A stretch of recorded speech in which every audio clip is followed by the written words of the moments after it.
Grace Report! Happy Monday! And I see you guys are having what did you guys call it? Chat karaoke? Comment karaoke in the chat. So what's up? You guys were starting the party without me. What's up with that? No, I'm just kidding. What's up, Nikki Bella, Daniel Miles, D Nice, Wendy?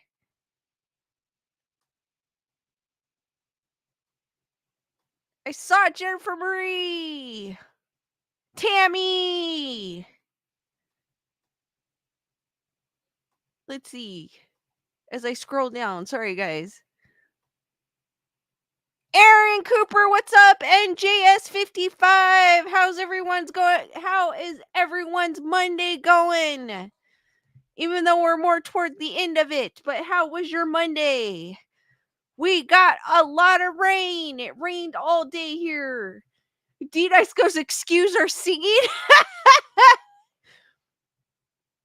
Wendy goes, I like comment karaoke. That was actually pretty cool.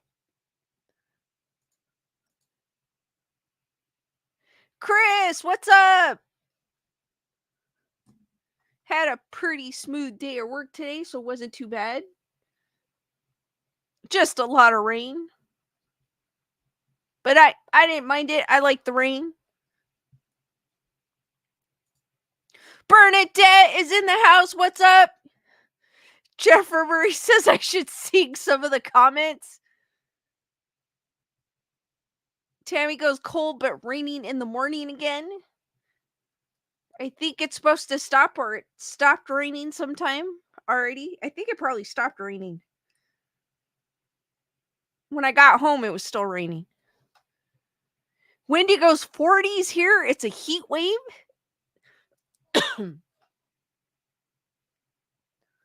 D Nice goes, you gotta sing it the way Jennifer typed it out.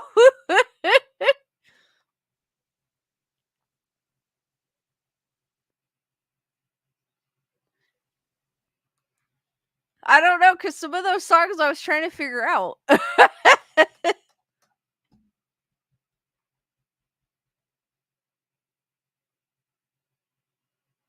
Matthew, what's up? If you guys missed it, there was a comment karaoke going on before I started the stream.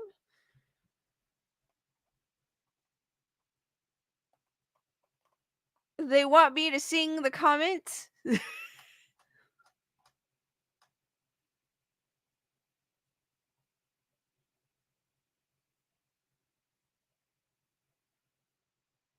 I'm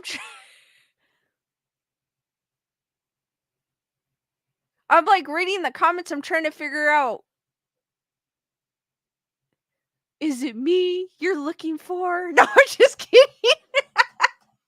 I'm sorry. I was like, what song is that? Well, that one I got, but I was like, some of them, I was like, what song? D Nice goes, we actually want Lewis to sing. He owes us karaoke.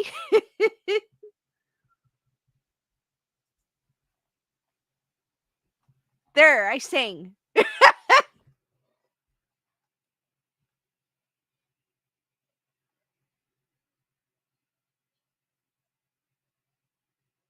Daniel goes, hey, the Miami Mall thing happened last year. It didn't just happen. It happened.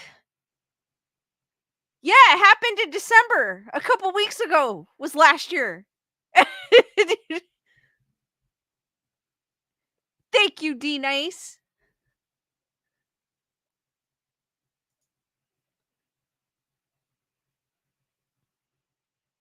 Yeah, it was in December when the Miami alien...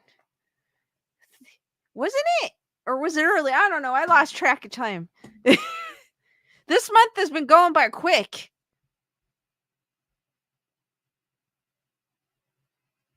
Well, I've been counting off the days because my boss went on PTO and we were stuck with the one guy that everyone can't stand.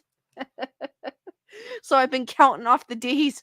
I'm like, she's back. One more day, one more day, one more day. Bernadette goes, now where's that PJ duck? I had to make sure it's still on the screen. It is.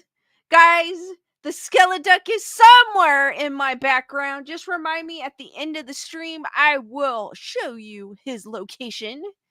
And if you were on my last stream, I gave you an up close and personal look at the skeleduck. So you should know what he looks like. But he's back there somewhere. But just remind me, and I will reveal its location at the end of the stream. But we're going to start off with a video. You guys kind of know what it is. But hey, we're going to have some fun with it. And this one actually kind of got me. So, we're going to start off with a video on TikTok. I'm not going to say what it is because it's going to give it away. But we're going to start off with it. There's no sound for some odd reason. I don't know why. So we're just going to watch this rocking chair rock as it gets closer.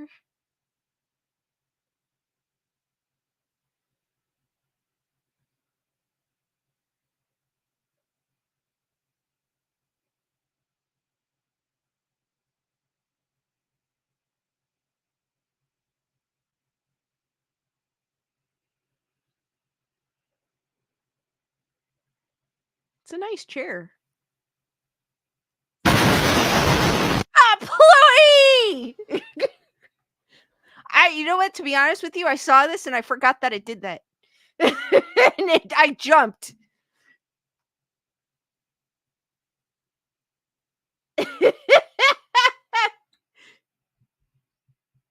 Daniel was not impressed.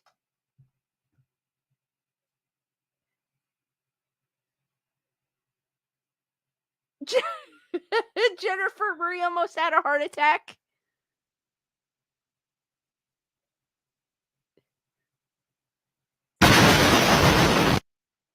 Alright, guys. That was the jump scare of the night. Daniel was not impressed at all. He was like, really?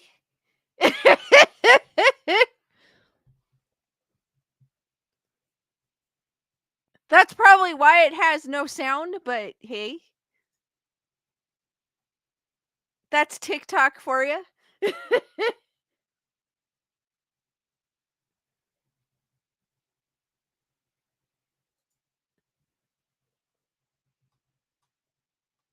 made me jump a little bit because I wasn't expecting. I don't know why. I forgot what it did.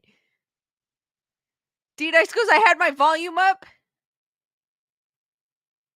Jeffrey goes, dig, I could not even type straight. Ugh, I hate jump scares so much. Bernadette goes, that's me after Taco Bell.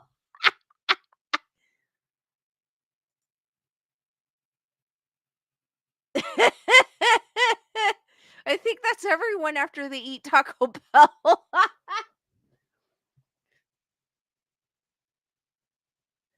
Daniel goes, his 15-inch woofers went boom.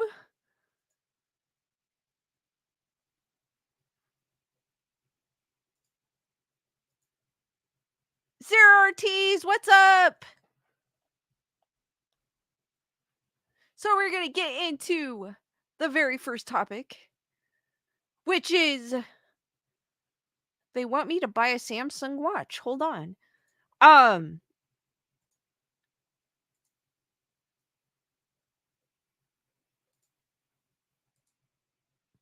The true story of I don't even know how to pronounce this.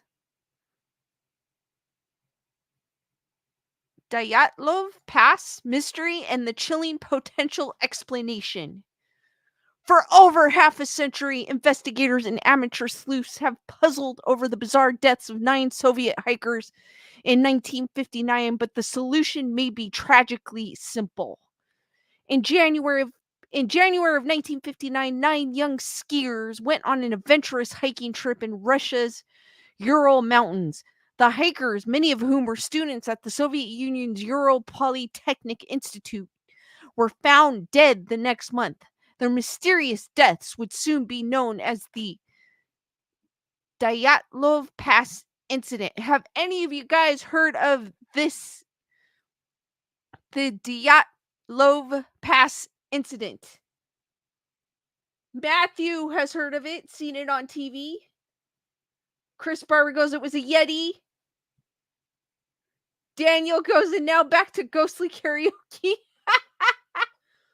D Nice goes, sounds familiar. Chris knows all about it. Chris has heard of it. I have never heard of it. This is my first time hearing about it. And I thought it was kind of interesting.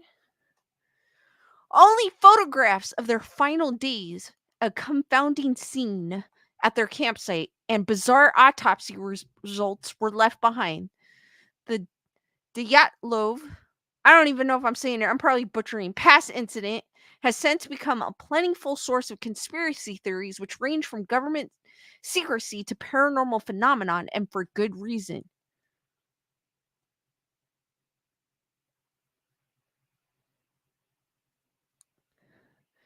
But then, in 2019, Russian officials reopened the bizarre case. 2 years later, Swiss scientists took a deeper look at one of the leading theories. But did these experts finally solve the enduring mystery of what happened to the hikers during the Dyatlov Pass incident? Here's what we know. What is the Dyatlov Pass incident? Because it's Russian, I'm assuming it's something like that, or Dyatlov Pass incident. In January of 1959, a fifth-year student at Ural Polytechnic Institute named Igor Dyatlov, I'm going to say the D is silent, Dyatlov. You're saying it correctly. So, Chris, it's Dyatlov or Dyatlov?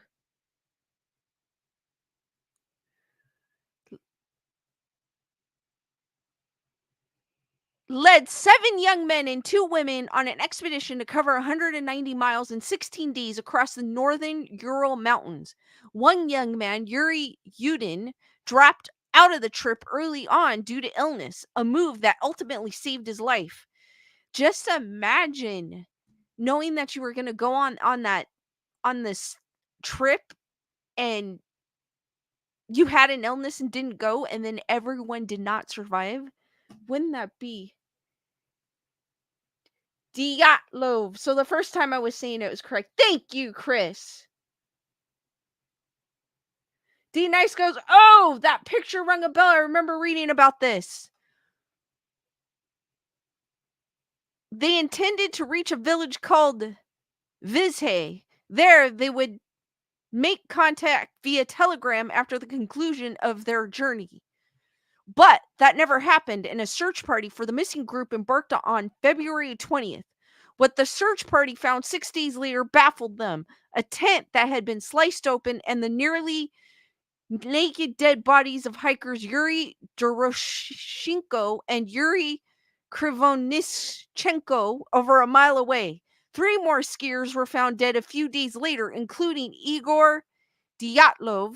The other 4 bodies were discovered in spring when the snow had melted. And no, we're not going to show that picture because YouTube likes to be pesky.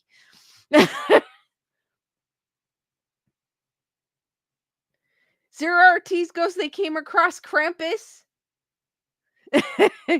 Some of the hikers had suffered chest fractures so severe that they were comparable to injuries sustained in a car crash. One woman, Lyudmila Dubinina, was missing her tongue, eyes, part of her lips, and some of her facial tissue. There was also a fragment of her skull missing. Though a criminal case had opened at the end of February last year, it ultimately concluded that a spontaneous power of nature had caused the hiker's death. The Soviets kept the case classified until the 70s, which had a snowball effect on the global interest in the ominous incident. For over half a century, investigators continued to scratch their heads over just what exactly occurred during the Dyatlov Pass incident. Daniel knows the story.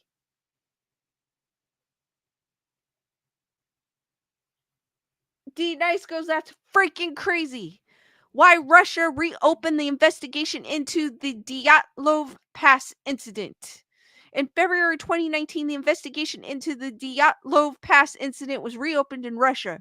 Relatives, the media, and the public still ask prosecutors to determine the truth and don't hide their suspicions that something was hidden from them, said Alexander Kureno, the official representative of Russia's prosecutor general, according to CNN. Over the years, more than 75 theories have been put forward, ranging from alien abductions and an abominable snowman attack to radiant fallout from secret weapons tests and a conflict with the indigenous Mansi people, or Mansi people. The 2019 investigation, however, took just 3 theories into account, one exclusively limited to weather-related occurrences. Wendy, thank you for your super sticker of the cute corgi. Hearts for Wendy, guys. Thank you, Wendy, for the support. You're awesome. Hearts for Wendy, guys. All of them are somehow connected with natural phenomenon, said Carino at the time. Crimes is out of the question. There is not a single proof, even an indirect one, to favor this criminal version. It was either an avalanche, a snow slab, or hurricane. A spokesman for this prosecutor's office of Russia's Sverdlovsk region presented a 400-page file of original case documents and materials at a press conference, alongside an announcement that 1 month later prosecutors were to visit the Dyatlov Pass site itself with a crew of rescue workers and experts, including forensic professionals. Dusty Lane, what's up? Petr Bartolome, a friend of Dyatlov's who attended the press conference, described his friend as a wonderfully knowledgeable person, an athlete, always well prepared. One could always rely on him. I could say the same for the rest of the guys, although we did not go on as many expeditions as with Igor, he said. I'm glad that years after a high-level investigation is resumed to understand what exactly happened. Why new evidence may have finally unraveled the mystery. Ultimately,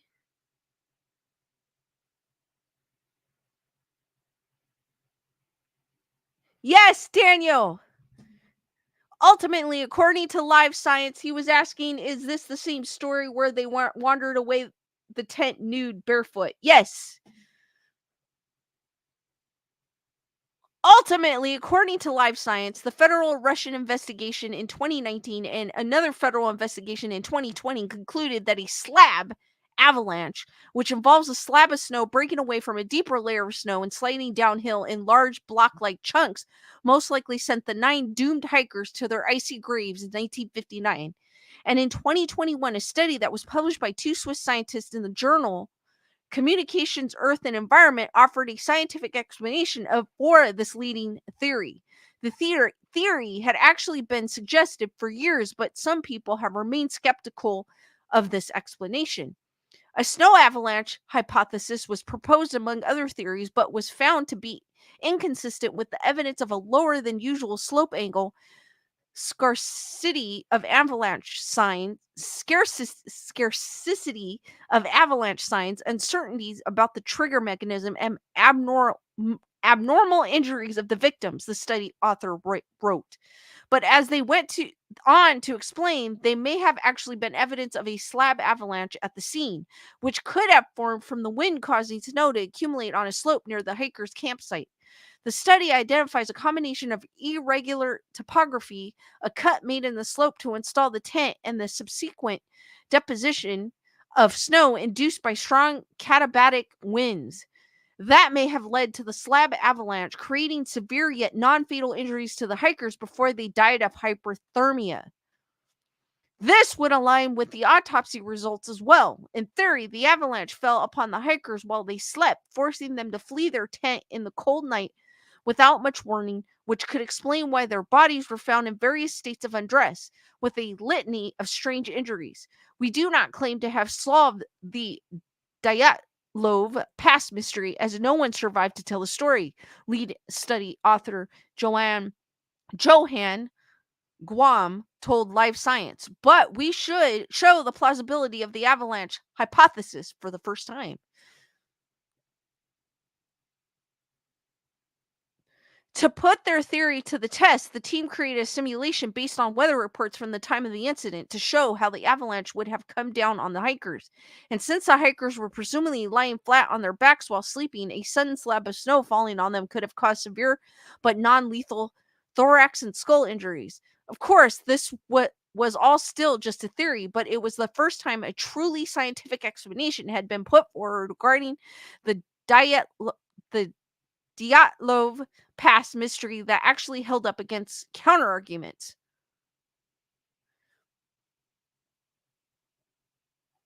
It doesn't explain. I was trying to figure out what that ad was. It's a fire extinguisher. I was like, what the heck is that? It doesn't explain every facet of what happened to those 9 hikers back in 1959, such as why one hiker was missing her tongue. One potential explanation for that is that hungry wildlife happened upon her corpse. And even with the new study, the Dyatlov Pass case may never be fully closed. Still, this explanation does serve as a solid logical counterargument to the many conspiracy theories that will continue to be put forward. So, guys, do you think their deaths was caused by an avalanche, as they say, an avalanche slab, or do you think something sinister had was behind it? Because I think just the injuries alone, I feel like I don't know if a avalanche slab could cause those injuries. I mean, they make plausible points that with the one hiker, the female hiker, and how she was missing part of her tongue, that animals could eat her, but I don't know. That's still I feel like something else is there's something fishy about it. Wendy says sinister. Heather, whatever, what's up?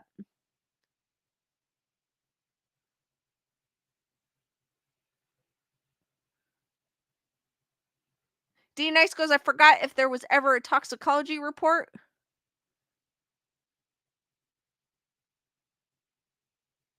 Italia, what's up?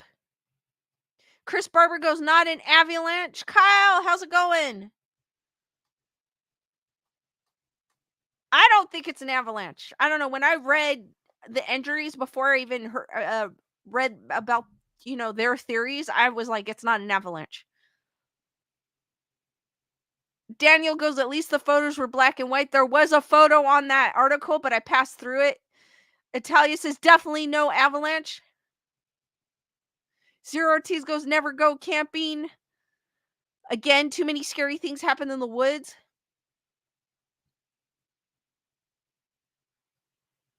Dusty Lane came in halfway through. Wolves, maybe, possibility. I mean, what they say is plausible that because of they didn't say which ones were found in the spring when the ice melted, but it's plausible that the one that was missing um some facial parts could have been the one that they found in spring, and it's a possibility that it could be animals. Heather whatever goes, crows go after squirrels and only go after little parts and leave the animals. Don't want to be descripted. I yell at them. Daniel goes, part of her cheek on her face was missing too, perfectly cut off. D Nice goes, it wasn't an avalanche, Yeti.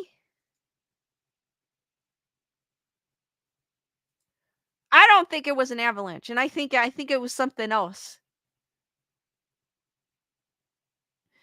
Kyle goes, have you ever read the story of the missing Inuit community of Anjikuni Lake? It's spooky. No, I am gonna check that out.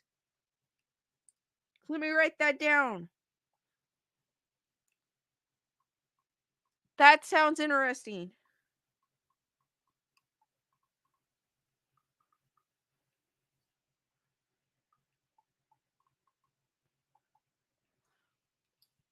Wendy thinks it's a Yeti. Heck, it doesn't necessarily could be a Yeti. It could be, even though it's cold in the mountains in the middle of nowhere, there could be some lost civilization that's up there, like headhunters or something. Well, I don't know about in Russia, but you never know. Daniel was like, glad you were able to pronounce that word.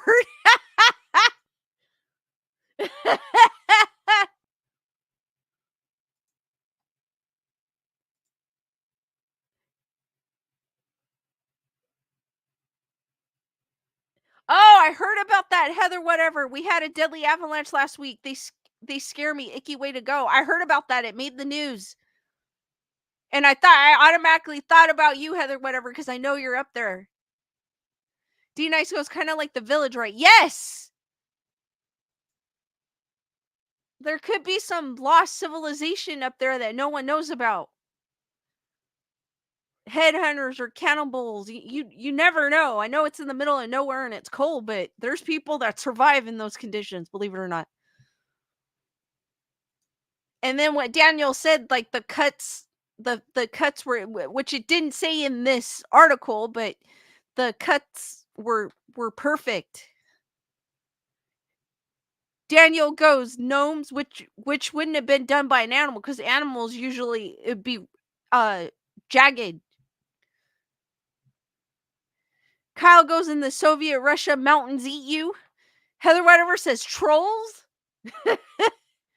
Heck, you never know. D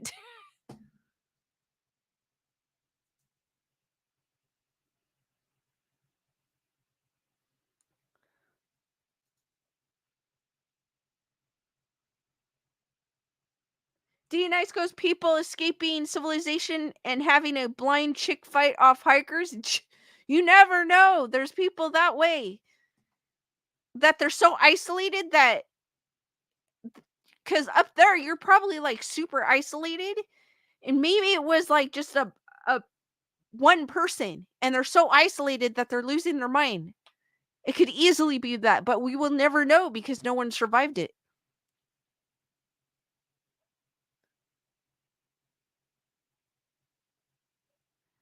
Italia goes, yeah, I didn't even think about that. Good point. Definitely more likely than a dang avalanche.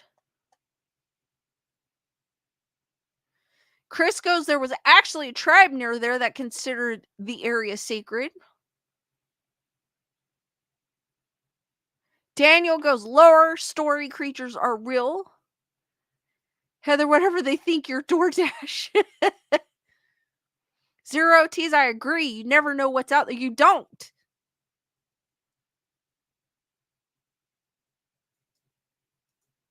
I mean, for years, people have been claiming to see Bigfoot, so you never know what's out there.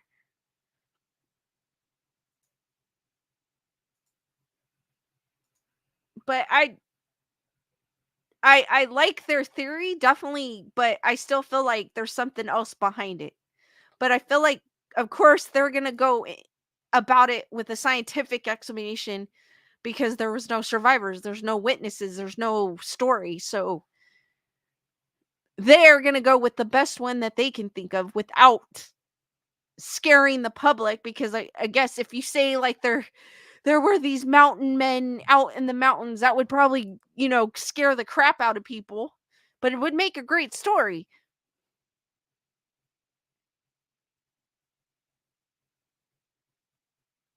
D Dice goes, you guys in the colder areas are so lucky. I've been watching videos of people building igloos or ice houses. As a Southern Californian, I can only dream. Daniel was saying, I was just going to say, we still can't find Bigfoot in my county. Chris goes, they did investigate the tribe, but nothing came from it. Wendy goes, I blame my nightmares on Lisa in the chat. Kyle goes, IRL stories of North Korea defector escaping have to brave the elements on their road to freedom. Anything could happen when out in the wilds. True. I agree with you, Kyle. Italia goes, testing ground? Huh.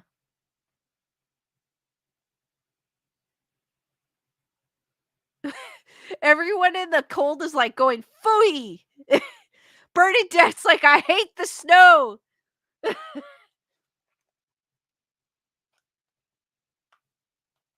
That's okay. If we lived in the snow D-nice, we would hate it after 5 minutes. Well, no, I wouldn't even give it 5 minutes. I'd give it a day. And then we'll be like, "Hell with this crap."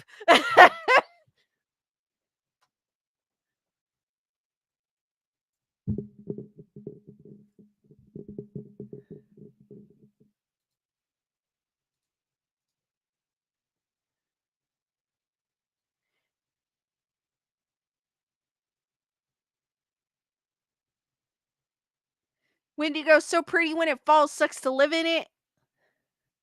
Chris goes, "I don't like snow or cold anymore."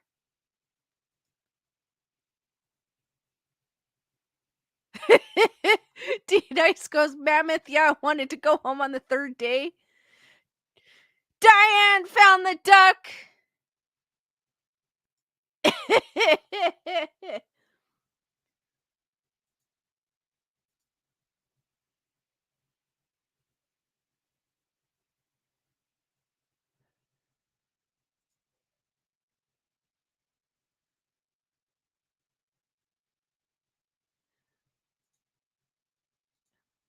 But I need to find that Josh Gates ones about the pass and check it out to see what other findings that he found, because that this is pretty interesting.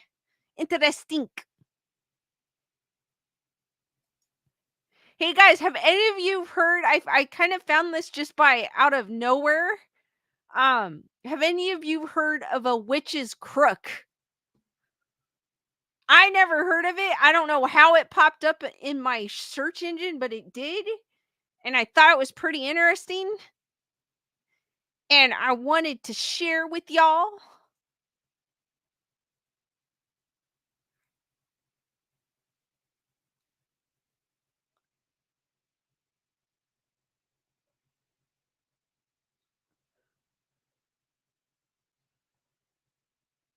Kyle goes, can't see I have.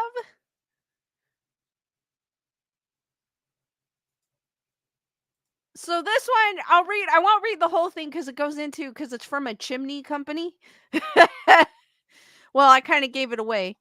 But this is from Ashbuster's Chimney Service. I thought I thought it was kind of interesting because I've never heard of a witch's crook. But so it goes. So you've probably heard of Santa coming down the chimney, but did you know he isn't the only holiday character that is known for making his way in to your home this way? Unfortunately, the other one isn't quite so jolly. Many chimneys back in the day were built with a bend in their structure, and rumor had it that these were to prevent witches from flying down them and into your home on Halloween. Apparently, these enchantress are only able to fly in a straight line, so even a slight angle will successfully deter them. So if you were hoping to avoid the mischievous cackle of an evil witch in your home on the 31st, then a witch's crook would be sure for sure prevent at least one entry point in your home. So I guess in I don't think we have these out here. I think they're more back east. But it's saying on a more serious note, these slopes were likely added more for aesthetic than anything. I can't read today. What is up with me? Anything else? Back in the day, before central heating was common in almost every household, fireplaces were set in the middle of the living space to guarantee more heat all around. Unfortunately, the center of the home didn't always line up with the peak of the roof, which was where the most stylish chimneys exited the home, leaving homeowners often unsatisfied. To ensure both visual appeal and heating efficiency, or a bend or witch's crook would be added. So I thought that was kind of interesting. Interesting. I can't even talk today either. What's up with me?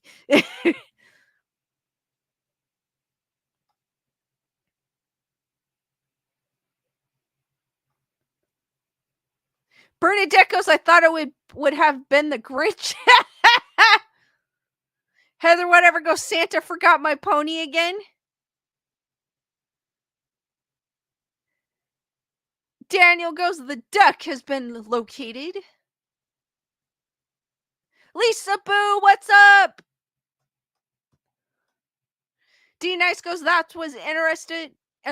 Oh my god, I can't read today. Interesting. Wendy grew up with a fireplace in the living room and a wood stove in the basement. Oh, that's cool. Heather Whatever goes, anyone see those witches that hit tree decorations flying crooked again?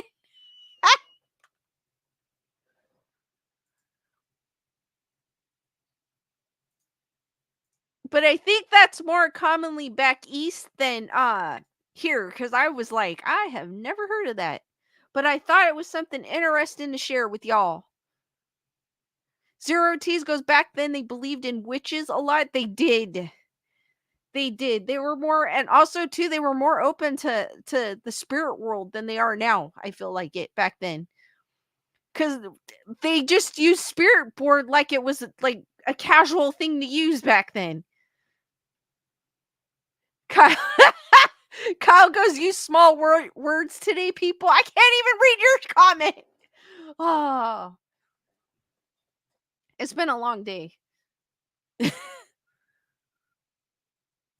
But I swear I slept well.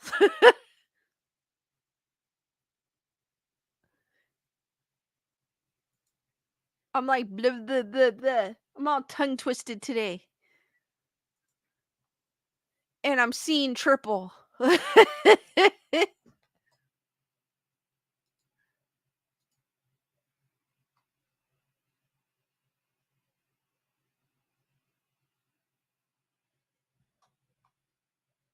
D Nice is like, what are words?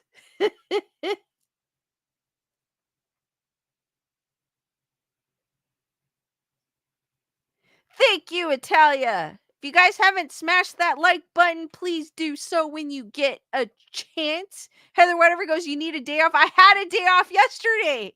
I need another one. You're right, Heather Whatever. I need one from my 9 to 5.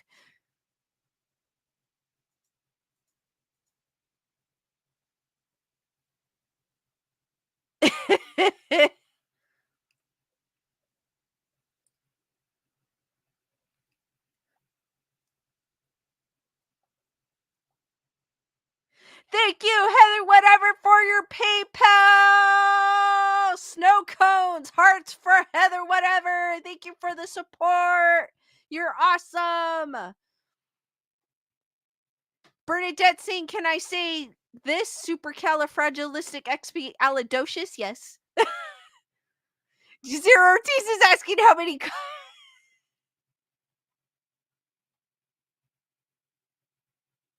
Italia goes a day off to recover from the day off. Exactly.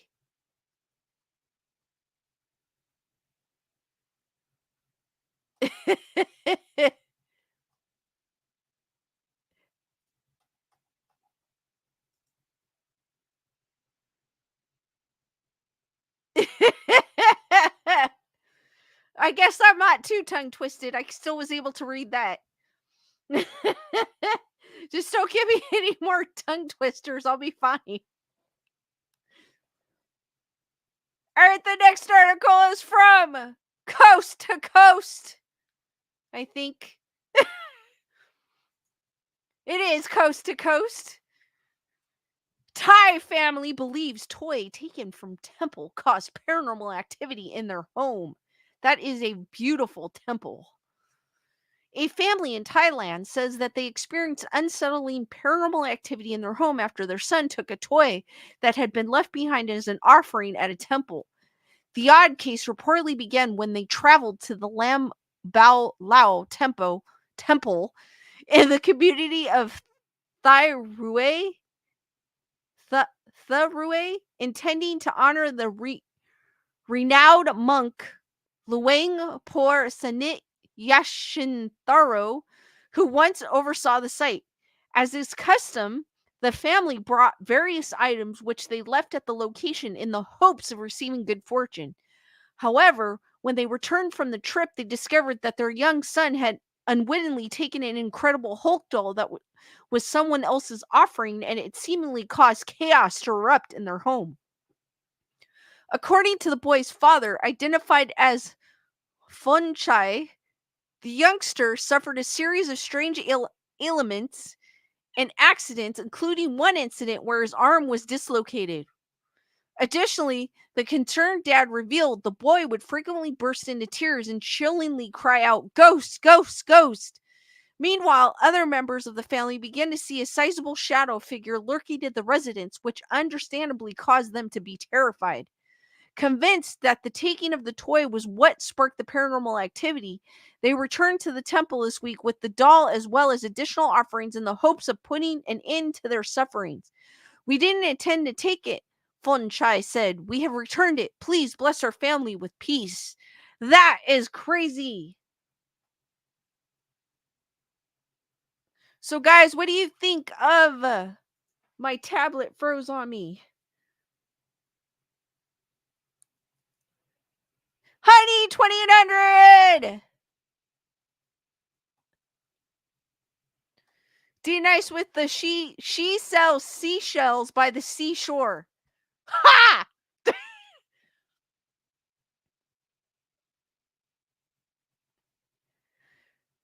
Daniel Miles goes, "My mom works at the shipyard selling her purse holding your tongue thing we did and said when we were young."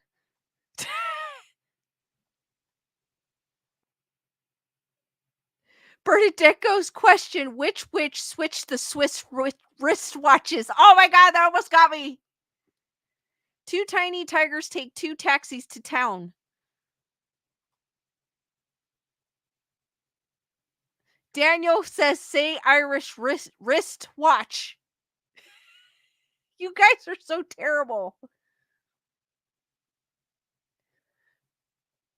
I think what happened was because the boy accidentally took an offering that was meant from another family for good fortune, and they ended up getting bad fortune because of it. Chrissy, what's up?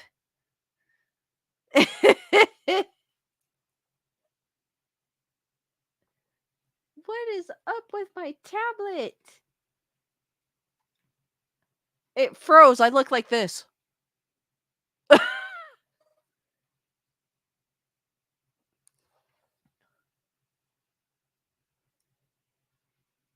Bernadette with the 9 nimble noblemen nibbling nuts. Okay, I was able to get that one. D Nice goes, "Oh my god, we all listened to the story." Kyle goes, "What canoe do for you?" Yeah, you guys listened to the story, right? That's all right. I don't think I listened to it myself, but no, I'm just kidding. I did. Beautiful temple, though.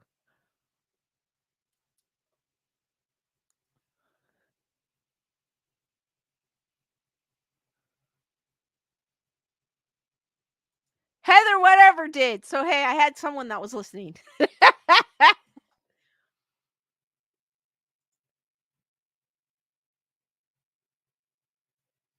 So that's what I'm suspecting as because a family had left an offering for good fortune, and when the little boy took it, they got the bad fortune because it wasn't meant for them.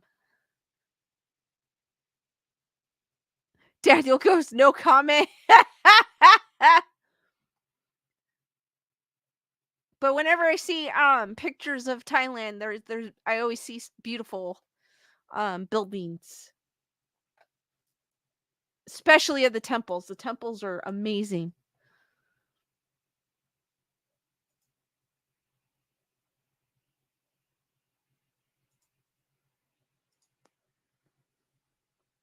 I don't know what's going on with my tablet.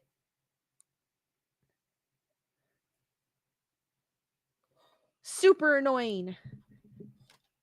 Because I use it for the comments and now it's not. Oh, you know why? Because it doesn't have internet connection. What? Give me a second, guys. What is going on here? I'm still on, so how am I still on? What? Super annoying. Julissa, what's up? D-Nice goes, yes, my friend that lost her dad last year, she is in Thailand right now. Daniel goes, I was just in a dream, in a dream, and in a dream.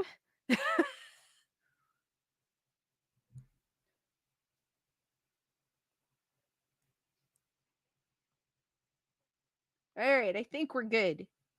For some odd reason, my tablet wanted to be pesky.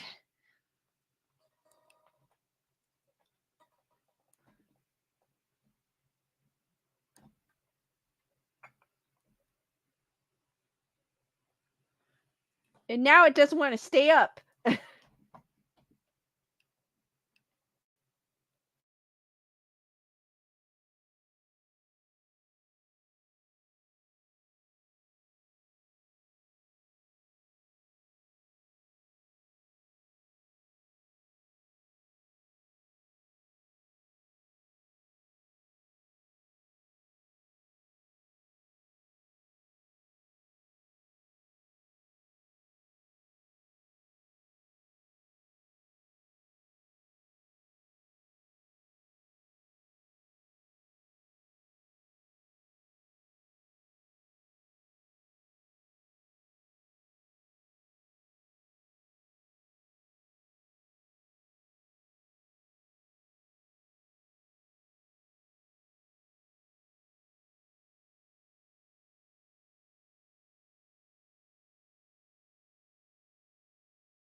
So, what happened? I'm guessing Lisa's stream went down, and you're stuck with me from the beyond, the ghostly figure. Welcome to Grayson Report. She froze, huh? She froze. All right. What could I do? What was she talking about? I don't know. This is I feel haunted. I feel haunted. What's up, everyone? This is not Lisa, although I sound exactly like her. It looks like she froze, and I, without her permission, took over her show. And I don't know if she's going to be mad at me. I tried actually contacting her and she didn't say anything. So hopefully she's okay. But if she, I don't want her to be mad at me for taking over her show. So do me a favor, send in a super chat so she can at least say she made $1 while I was on. Like, try to bribe her into not making me sleep in the doghouse today, please. Could you all do that? Who's gonna do that, please? I'm begging you. Who's gonna be first? So, what happened? What a delay, man! My TV is so delayed. What was it?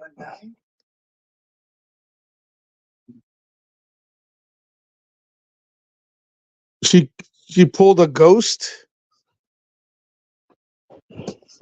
What happened? Okay, she pulled the ghost. Well, I guess she should be entering here. Entering. The echo's gone.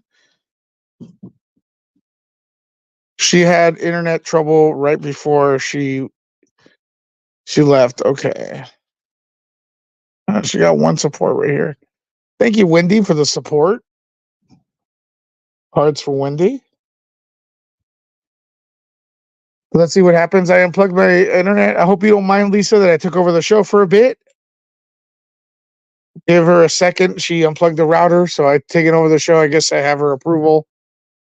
Folks, Lisa's ghosting us. There you go. Send some love to Lisa. There you go, folks. There you go.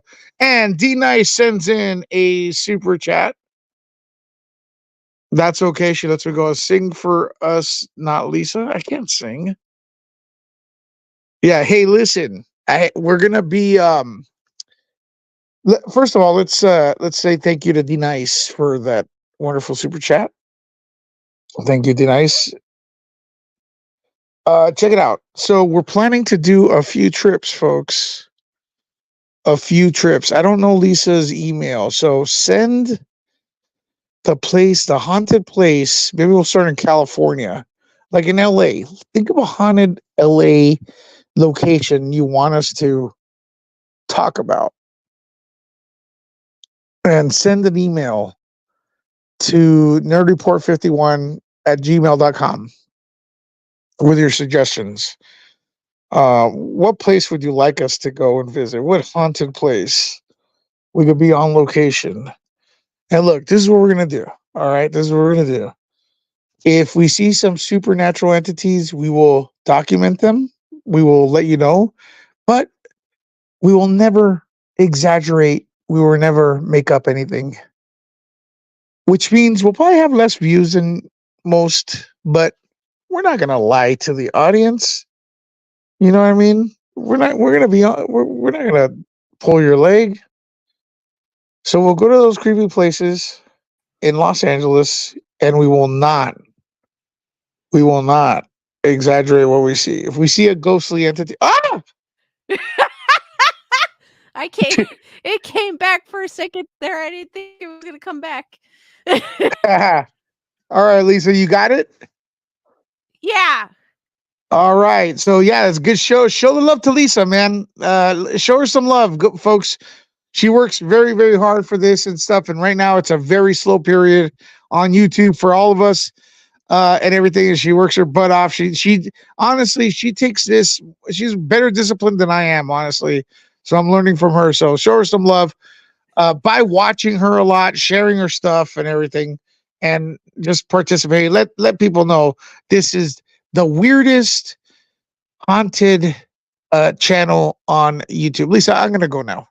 Okay. Thank All you. right. I think you got a couple super chats. So let's I think D Nice gave one. So keep it Okay. up, folks.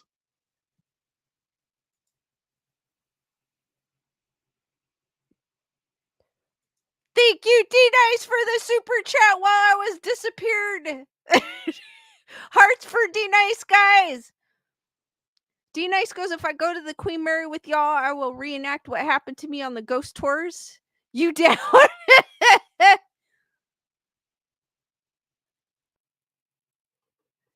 Julissa goes, it truly is haunted.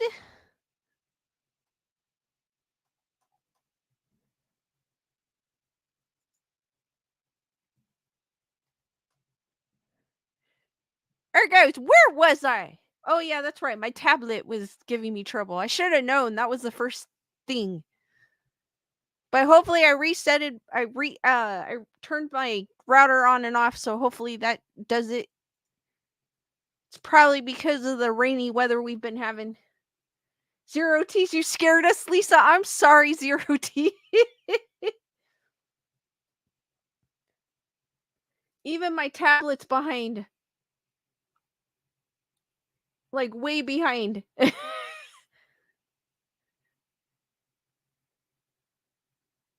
guys, as I was about to go, I was gonna go on to the next article.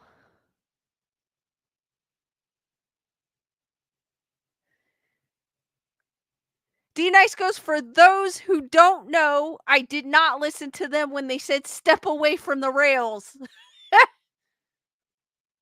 Chris Barber goes, I had a nightmare that some dude took over your show. Lisa Boo goes, pesky ghost. Yes, it's my ghost studio. He came back. He wanted the attention. I can say but. Because how do they know I'm saying that but? I could just be going, but I wanted to do this. Nikki Bella, what's up? Dusty goes, when you popped in, I got a scare jolt.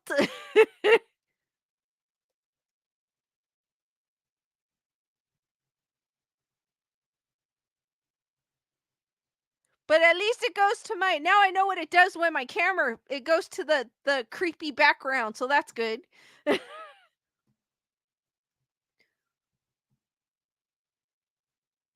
Alright, guys, let's get into my next article. Hopefully the ghosts don't disturb me any longer. I am talking about ghosts, so please calm down.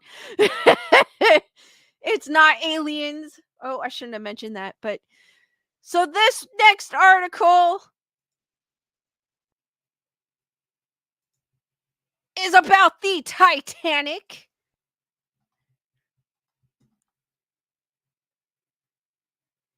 Nikki, I have not.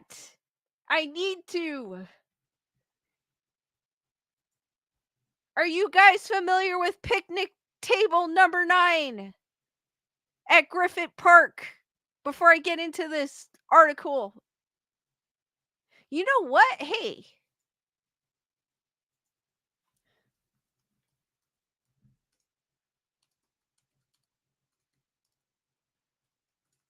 Since Nikki Bella,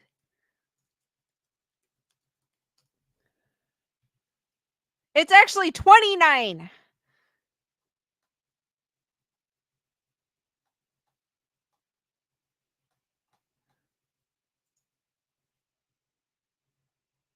Let me find an article about that. Oh, not this one, because this one like uses. Yeah, D-Nice was like 29. Yes, it's 29. Chris Barber's never heard of it. Hold on, let me click off of this one. We'll come back to the Titanic one in a minute because I got ADD today. Because Nikki Bella.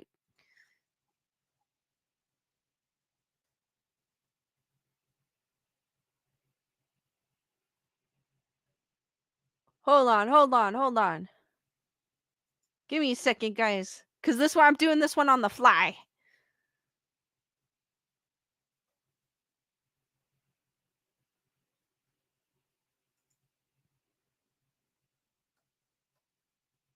All right. This is from Medium.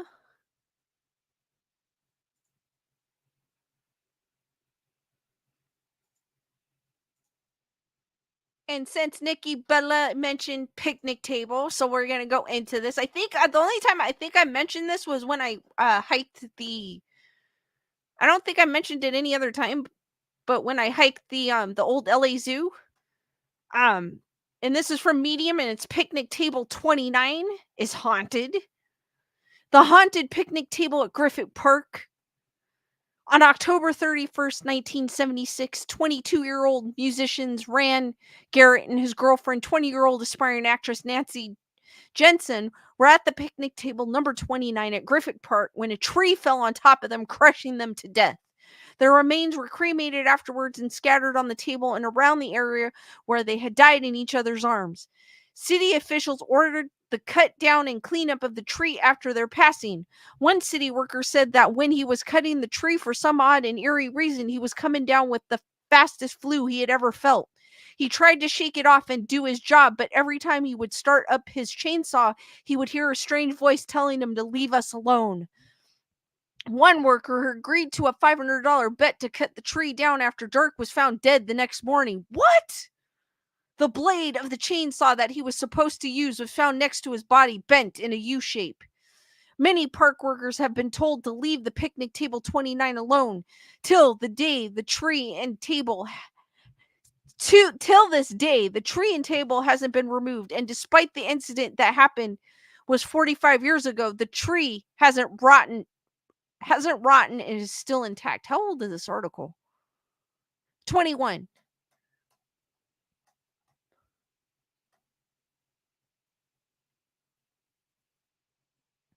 And of course, they're saying if you live in the LA area, or you plan on visiting the location, please show respect and don't leave any trash when you're there, and say a prayer for Rand and Nancy before you go.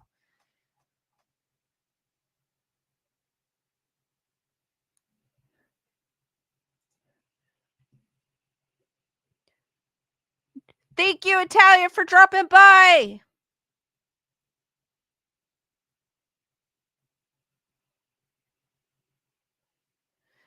Dusty goes, I remember that walk-in, you mentioned it.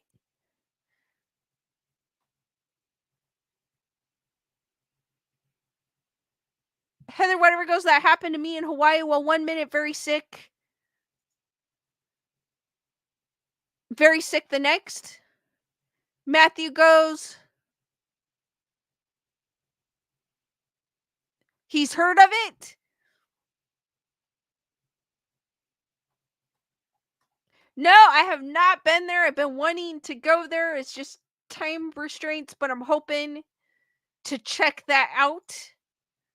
But here's a picture of that picnic table. And according to the article, that tree has not rotted out.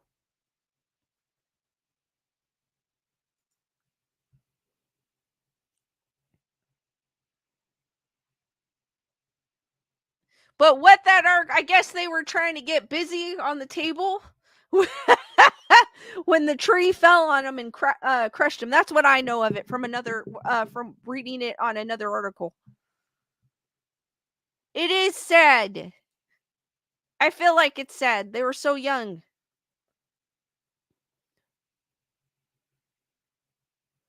I don't know how far of a hike this is. I didn't really look, but it'd be an interesting place to go. That Griffith Park, that whole land is cursed to begin with. So there's probably a lot of happenings happen at Griffith Park.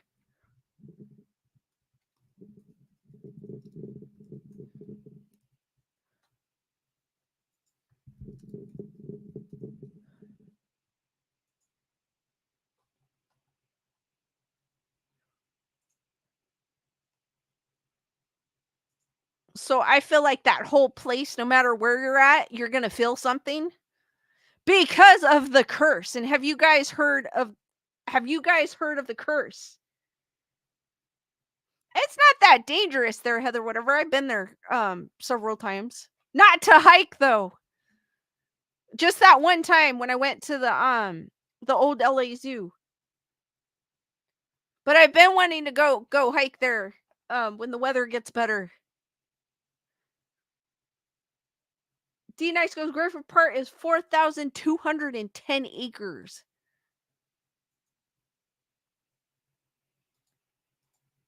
So, this one's from the Los Angeles Almanac, and it's the curse of Griffith Park. Actually, no, Heather, whatever, it's not that bad. It's still not that bad. I always see people running and jogging and riding their bikes there. So in 1863, Don Antonio Felice died of smallpox, leaving behind his surviving sister Soledad and his blind teenage niece, Don, Doña Petronilla, who had both lived with him on his land, Rancho Los Feliz, present-day Griffin Park. Felice's will, signed on his deathbed, left almost all his land to Don Antonio Coronel, a former mayor of Los Angeles and future state treasurer. Some furniture to Soledad, no, and nothing to Petronilla.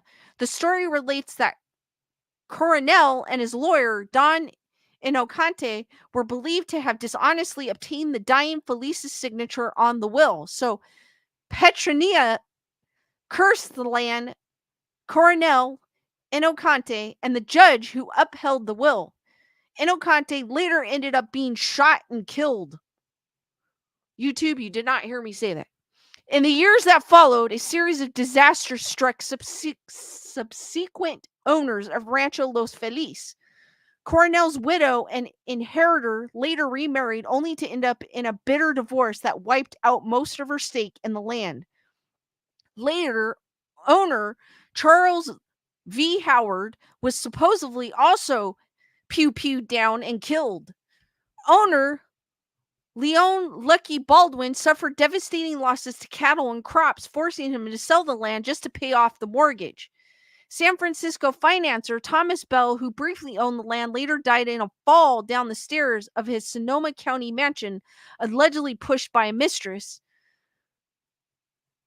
Colonel Griffin J. Griffith, the last private owner, was said to only visit the land during daylight. Ghost stories tied to the area were beginning to abound. Griffith suffered losses to his ostrich farm venture on the land and barely survived an attempt of his life by a disgruntled pew-pew welding tenant. In 1896, Griffith donated most of the 3,012 acres left of Rancho Los Feliz to the city of Los Angeles to serve as a public park. 7 years later, in 1903, Griffith was convicted of the attempted murder of his wife, Mary Agnes Christina Mesmer, while they were vacationing at a Santa Monica hotel. In his trial, Mrs. Griffith testified that although publicly, Griffith was believed to not touch alcohol, in private, he was a secret drunk, subject to paranoid delusions. He served a 2-year sentence at San Quentin, and due to the loss of his good reputation, Mount Griffith was renamed Mount Hollywood. Griffiths offered to gift $100,000 for the construction of an astronomical observatory. Greek theater and other park improvements were also rejected by the city until after his death. So that is why the land is cursed. It didn't really say, but I think it in other articles I had read, it said the niece, um Doña Petronilla, put a curse on the land because she didn't get what she deserved. I think it did say that. It did say that in her. Yeah, it did say that. My bad. I apologize. So she put a curse on the land because she was she didn't get what she was she didn't get anything from the will, but uh they got screwed from the will from those two other people. D Nice goes, the observatory is beautiful and is seen from my eye doctor's office. That's super cool. Julissa goes, so wow, so interesting. So that's a little Griffith Park history and why I feel like pretty much that entire park is probably some sort of activity there. I guarantee you, no matter where you're at that park, there's got to be something.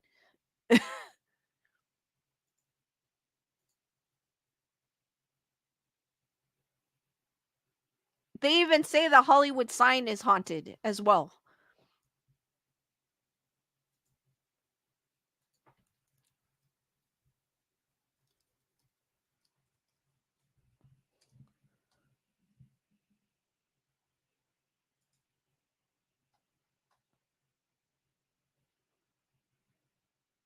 Since I'm going down a rabbit hole, I might as well continue.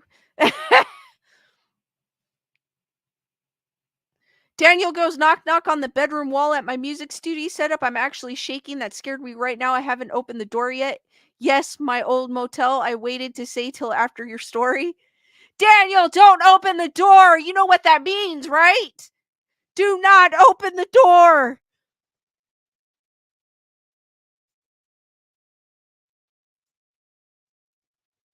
You don't want to answer to it. You don't want to let something in. I mean, you already have something there to begin with, but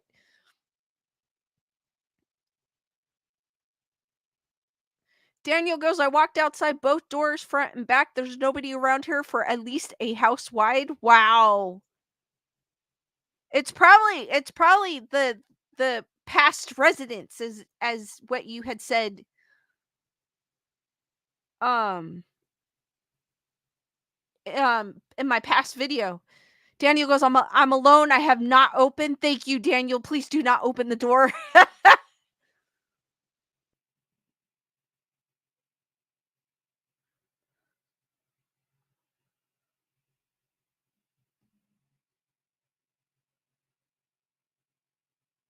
Daniel, that would scare me. That would scare me. I hear knocks in here sometimes. I'm like, what the heck? It's totally understandable.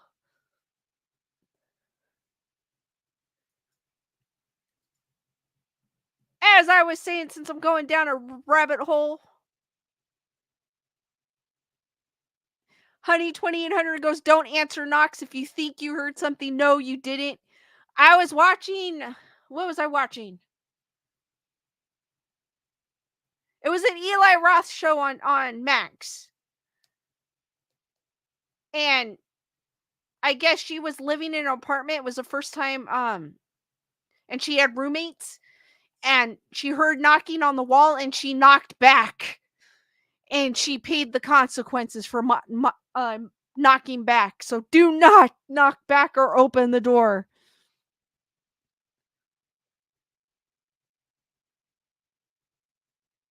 Daniel goes, motel rooms are too far to hear any banging or yelling. Oh, that's crazy.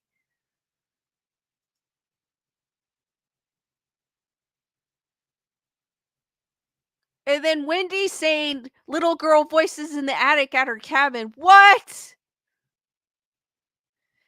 D Nice goes, I wouldn't be surprised if both my grandmothers are still around. I know Sandy still runs in the backyard. Wow.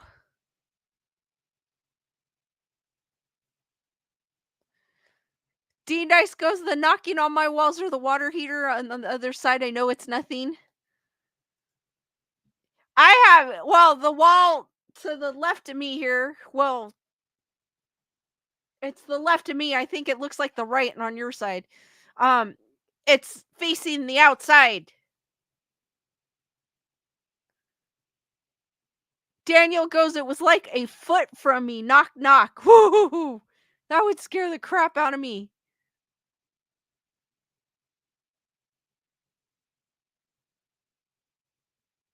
Wendy goes, the girls wrote Merry Christmas with their names on the wall. We tore it down. What? Wendy, what the heck? That's crazy.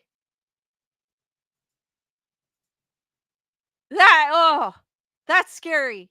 Daniel, yours is scary too. You're both scary.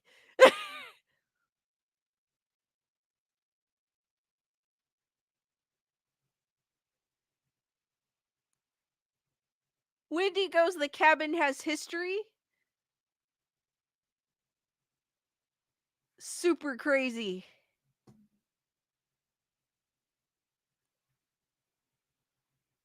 All right, since I'm going down a rabbit hole, we were talking about Griffith Park. We're talking about Daniel's haunted motel and Wendy's haunted cabin. Chris is hearing icicles falling off the house. So we're going to talk about, is the Hollywood sign Halloween sign. I can't talk today.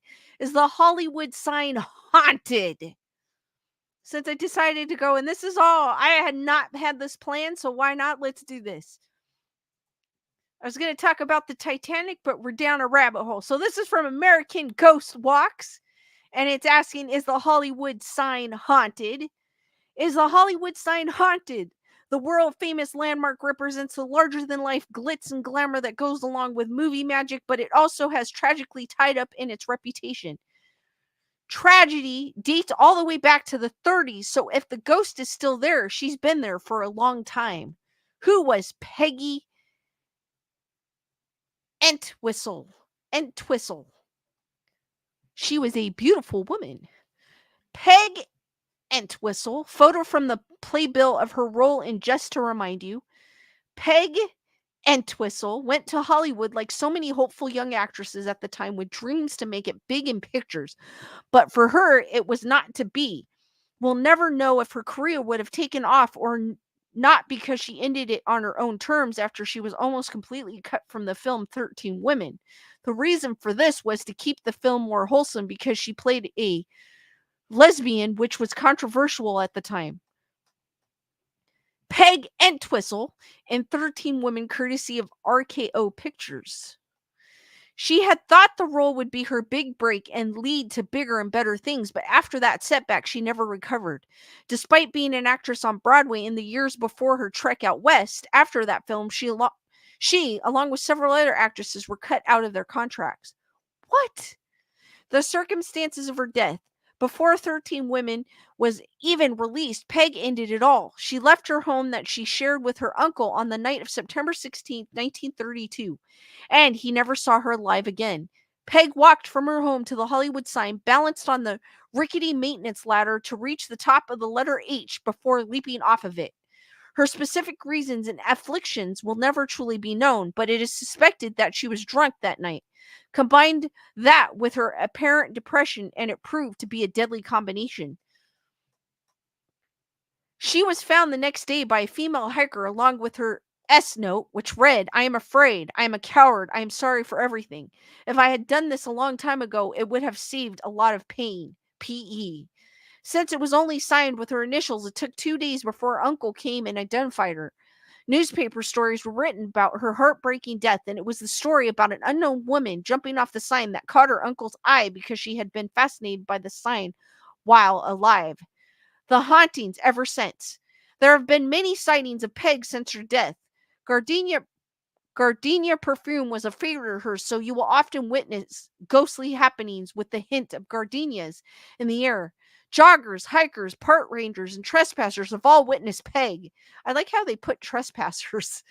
She's always dressed in 1930s clothing with a sad or confused expression, walking on the path or floating on the hill, and often accompanied by her favorite scent. According to Park Ranger John Arbogast, he's seen her several times late at night when conditions are foggy. It seems that she has never fully escaped the area that killed her dream.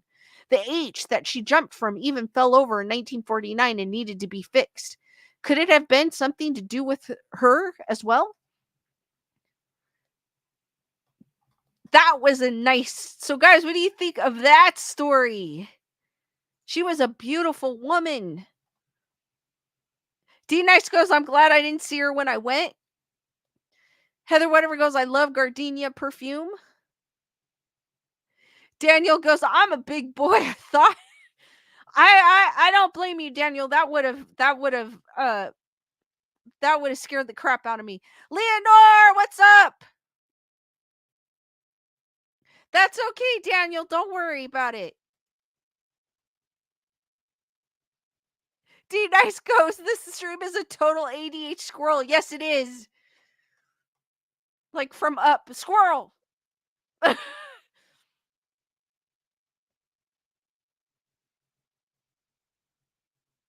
Gardenia is one of my favorite smells. So it is sad.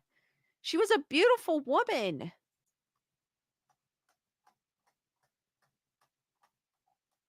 Beautiful woman.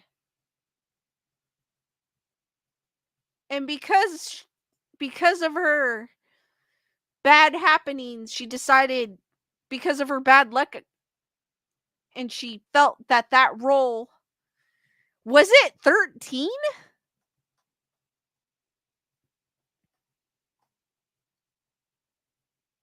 13 women. So that's an unlucky number to begin with. But for a role in 13 women, she felt that was going to be her big break, but they cut her from the film. Daniel goes, so Hazel knocked at the other house a few times. Now this was the first time here in this house where I set my music up. Marcia knocked tonight. Bernadette goes, she looks like Kristen Dunst. Oh, she does. I didn't think of that. No way, she does. That's crazy. She does look like Kristen Dunst.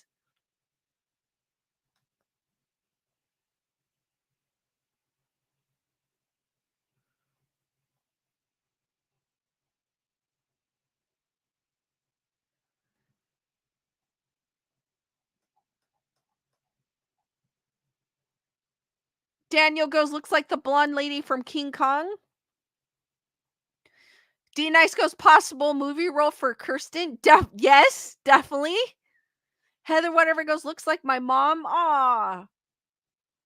But she was a beautiful woman. It's sad that she felt because she didn't make that one big break that she had to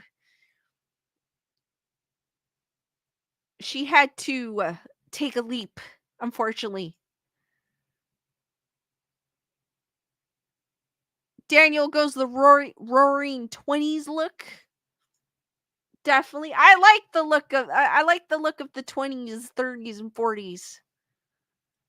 In fact, I have a picture of my grandmother in the 20s when she was in her 20s in this very room. And I've always liked that look. I don't know, I like the styles of the 20s, 30s, 40s and 50s. Probably more yeah, mostly probably 40s. I like the 40s the most.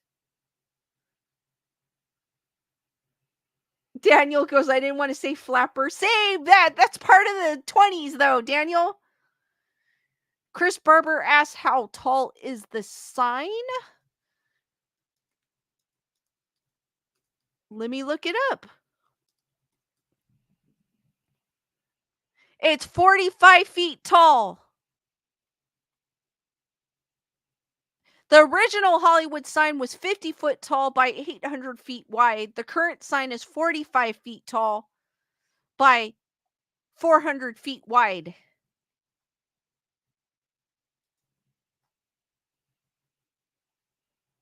Julissa goes, very classy. I like them too. Heather, whatever, one of my grandmas was a flapper. I don't think my grandmother was a flapper, but there are pictures of her in the 20s garb. Bernadette goes, was it the original sign say Hollywood Land? I think it did.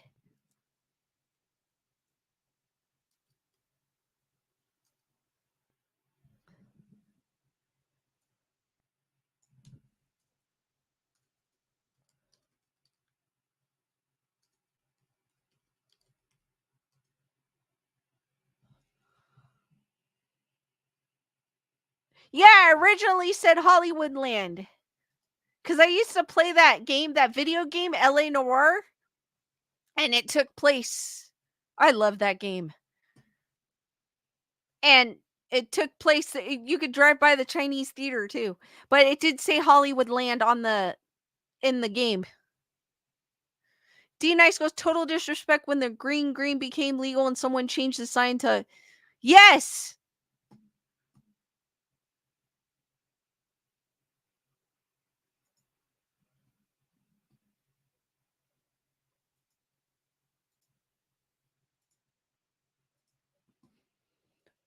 But cool enough because I like period. Dusty goes, love the hairstyles from the 30s. I like the hairstyles from the 40s. I don't know what it is. I just like the 40s. One of my favorite films is Pearl Harbor because I love the World War II jets in it, but then I also like the styles.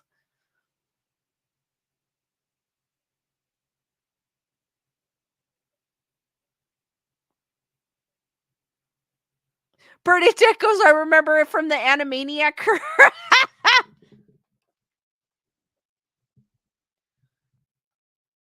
Dusty Lane, is that why it's illegal to go up there now? I think you could still go up there, but you can't go. I don't think you could go near the sign, but you could go above it, I think. I've never, because there's a hike that goes up to it. So I've never gone on that hike. That is on my bucket list. Chameleon, what's up? Julissa goes, when ladies dressed up. Exactly. Men dressed up too. They always had the sharp suits and the hats. The zoot suits.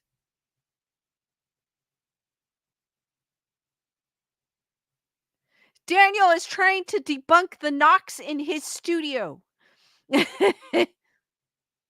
D Nice goes, the sign is gated off. You can only go behind it. Thank you, D Nice.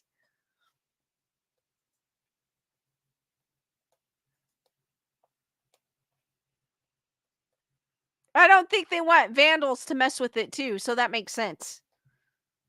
Because nowadays, you know how people are. If they didn't gate off the Hollywood sign, somebody would have tagged it or something by now.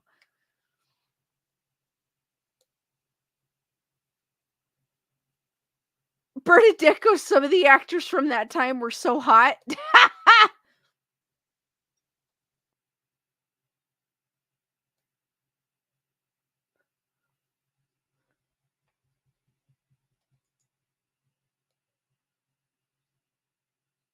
Wendy goes, if I hear knocking on the walls tonight, it's Daniel's fault.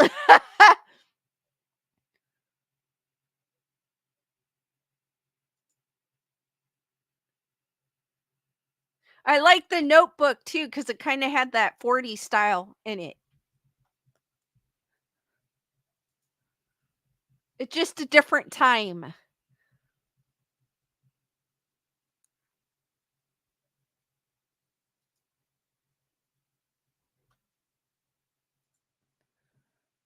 All right, guys, now we're going to get into the Titanic because I went bird.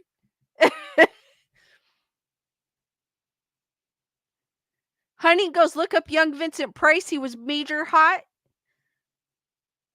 Dusty goes, Rhett Butler. Bernadette goes, keep on knocking, but you can't come in, Cheech.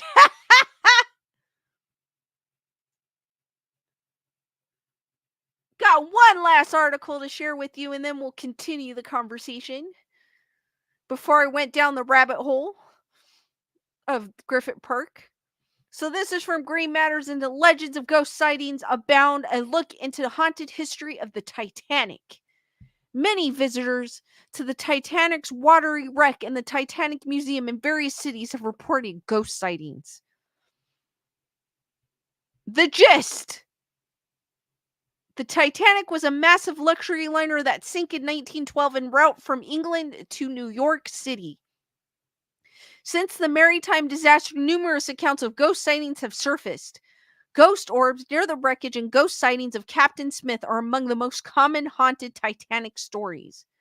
The supposedly unsinkable Titanic, as most of us know, sank after a collision with an iceberg in April of 1912 while on its maiden voyage. The tragic sinking and deaths of approximately 1,500 people on board have sparked fascination, numerous accounts of ghost sightings, and the idea that the Titanic wreckage and museum could be haunted. Is the Titanic wreckage haunted? You may ask. When asked whether the Titanic is haunted, it raises the question of whether you mean the actual wreckage of the ship off the Newfoundland coast or other places associated with the ill-fated voyage. For those who believe in supernatural things like ghosts and hauntings, the Titanic underwater wreckage is certainly a prime spot for them to happen. According to the website Burrows of the Dead, ships passing by the site have reportedly seen orbs or little balls of light energy signifying supernatural presence. Further evidence of haunted wreckage is the strange SOS message received by submarines in the Titanic area, along the other strange in the Titanic's area, along with the other strange interferences without an unidentifiable source. I can't read today. Although these ghostly sightings and happenings can't be proven scientifically, plenty of people are believers in the spirit world and in phenomena like glowing orbs to show something is present that can't be explained. In addition to the wreckage of the actual Titanic, the Titan submersible that imploded in June of 2023 offers a new spin on the old tragedy, which will likely spawn new accounts of hauntings. Is the Titanic Museum haunted? Multiple museums are dedicated to the Titanic, its passengers, and the mistakes that led to its early demise. Of course, I would pick an article that has Zach Bagans in it. Zach Bagans and Ghost Adventures crew investigated claims of hauntings at the Titanic Museum in Bronson, Missouri, or Montana, where some employees say they believe the spirit of the ship's dead were present at the museum. According to Titanic Universe, the Jane Street Hotel in New York City has haunted Titanic ties. Survivors of the tragedy stayed at this hotel, then called the American Seamen's Friend Society Sailors Home and Institute after their rescue and during an inquiry into what happened. Some guests of the hotel since then have claimed to hear wails and moans, see transparent figures, and notice cold spots in the building. Other reported haunting activity centered around Captain Edward J. Smith, who perished with his ship per U.S. Ghost Adventures. His childhood home in the British town Stoke-on-Trent has been the site of chills and apparitions, even one of a man in a naval uniform. And yes, the captain of the Titanic actually looks like the captain of the Titanic in the movie. So they did a good job. Nerd report in the house.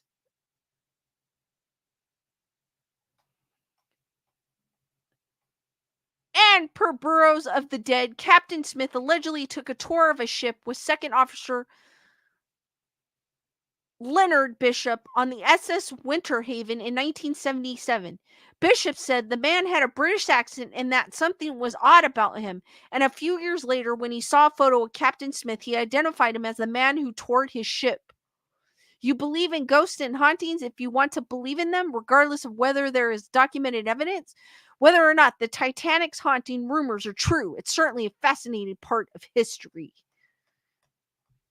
So, guys, what do you think? Like the site of where the Titanic actually sank is haunted, and do you think that this Titanic museum is haunted as well because it has the artifacts of the Titanic?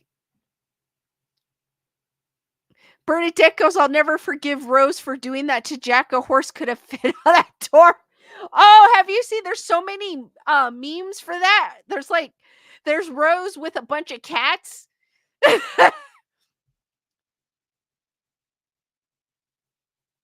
Dusty goes, it was built in a small town of Cork in Ireland. Very picturesque town. Can only imagine the excitement in those days. Matthew goes, had plenty of room, Rose, you bored hog. Chameleon goes, that's Captain Birdseye. Chris Barber goes, watch Jane Eyre sometimes. I think I might have seen it, but I'm not sure. Because I do like watching those period dramas every once in a while. Heather Whatever goes, I think the one in Mexico is a copy. Matthew goes, interest in those times could mean your past life was then. Possibility. Because I also like the Renaissance period. So I must have been there somewhere too.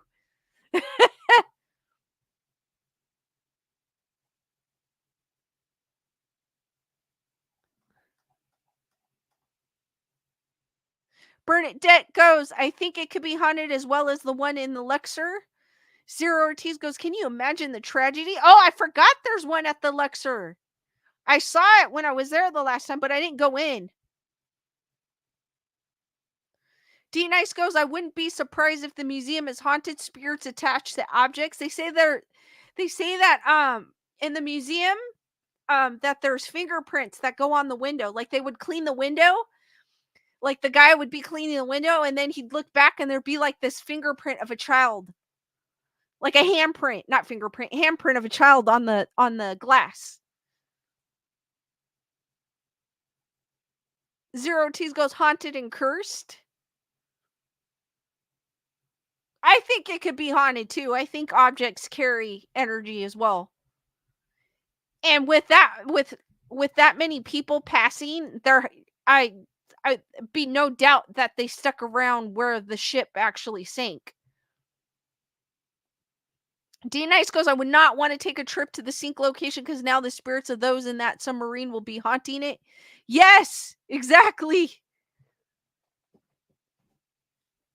But I mean, in the article, they had said that ships that have gone through that area have seen orbs. So there's probably a lot of energy. Bernie, that's not the kind of handprint I'm talking about, Bernadette. She goes handprint like Rose did with Jack. Bow chicka bow wow. No, not that type of handprint, Bernadette. That was a great movie. That's another movie I can watch over and over again. Don't ask me why.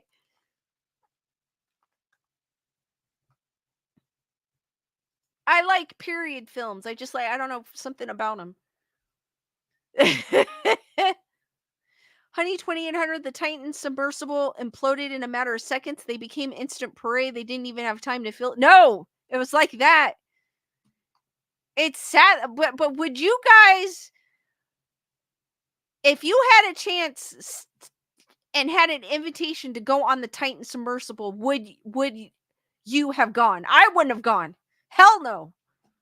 I would not have gone. That thing was not even, it wasn't even tested properly. I don't care how much money I had. I would have never stepped foot on it. That is something crazy. I get it was definitely a trip of a lifetime because it took their life with it, but I would never, I don't care for like it would be awesome to see the wreckage of the Titanic. Who wouldn't want to see that? But I would never want to go on something that's not even, that's man-made in some cases and it wasn't even certified or anything. Hell no. 2800 goes, I have claustrophobia. Daniel goes, and had previous stress cracks already. Dusty goes, it was put together with toys. I don't care how much money I had. I wouldn't have gone on that thing. Honey 2800 goes, you are safer in a Navy round bathysphere. Hell, you're safer in a submarine. Daniel, Xbox joystick, I would have never.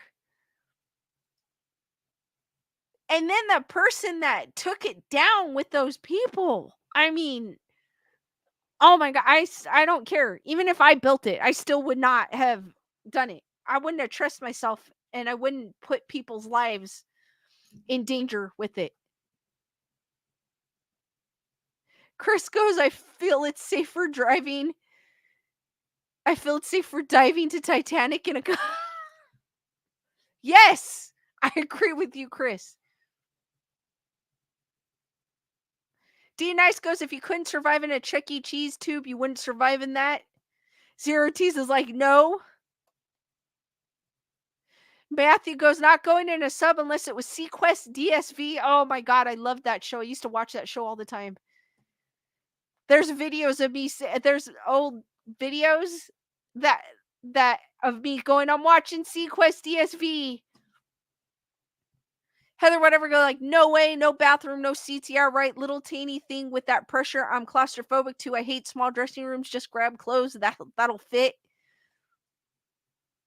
Daniel Miles goes Depot parts for real. He admitted, like, hell no.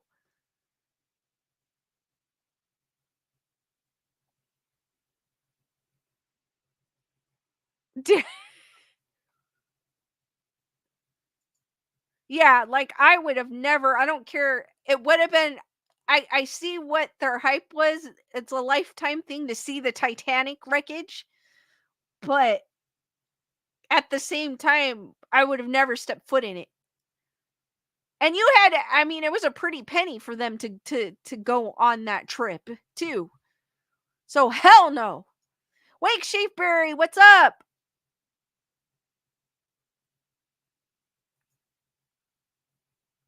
And it's a tragedy that all those people lost their lives. And I think one of them what had like bad vibes about it. Like he didn't want it was the son. He didn't want to go on it, but then he decided to go on it because it was a father and son trip, which is kind of sad to hear.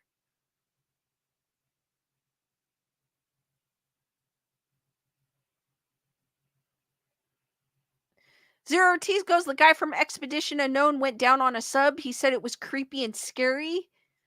It probably is creepy because it's like you're and it's dark too.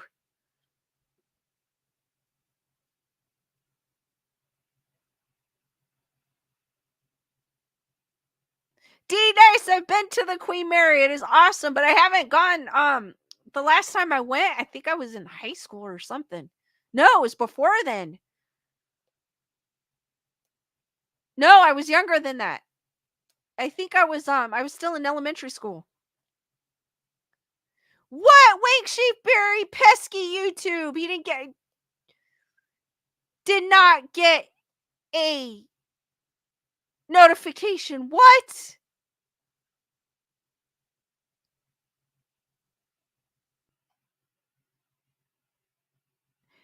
Dusty goes, wonder what happened to all that money they paid. It probably went to their families. It better have gone to the families. I mean, not there's not enough money to bring back your loved ones at all. Yes, Bernadette, the Roosevelt Hotel is haunted. There's said that Marilyn Monroe haunts it. Julissa goes, I've seen the Queen Mary, but never been in it. They renovated, they had it closed for a while, and they just recently reopened it.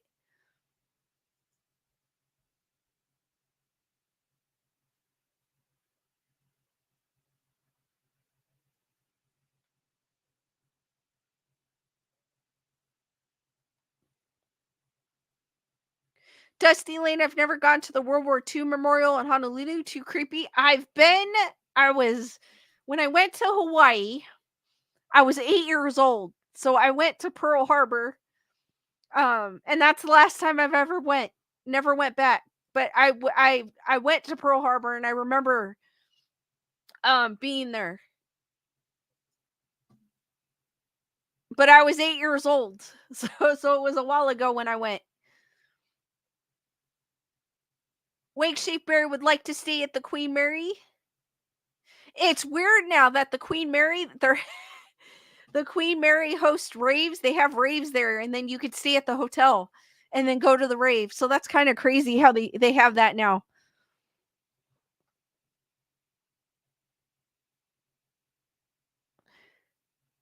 Heather, whatever says they say Marilyn Monroe also sings in the tunnel at the Cal Neva Lodge in North Tahoe. Oh, that is crazy.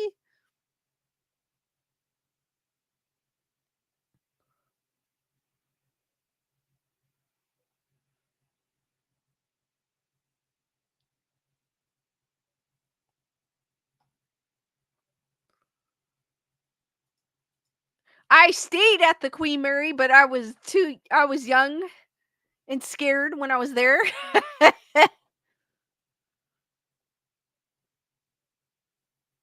D Nice goes, I used to go all the time in high school to Pearl Harbor with the marching band. Oh, that is crazy.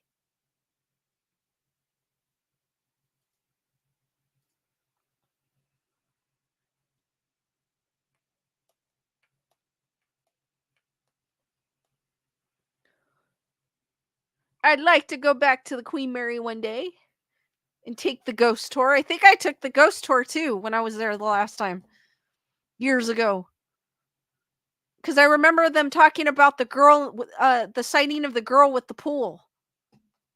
So it had to be. I don't know if it was a ghost tour or just a regular tour. But the one thing I remembered was it was dark, and I remember the tour guide saying a sighting of a little girl around the pool area.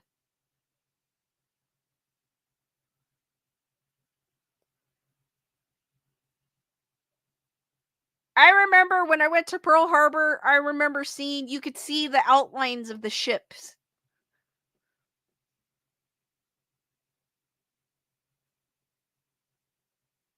Bernadette goes, I saw that there was an escape room in LA that is very haunted in the basement. It's called Bunker Escape Room or something like that. I don't think I've heard of that one, Bernadette.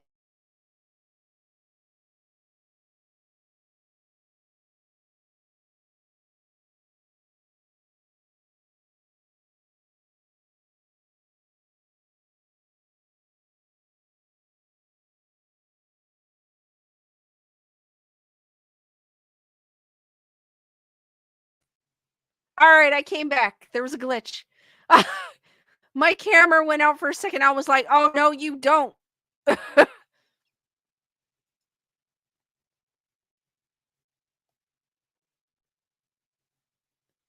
Daniel, the Queen Mary's still at Long Beach. All right, Bernadette, cool, thanks.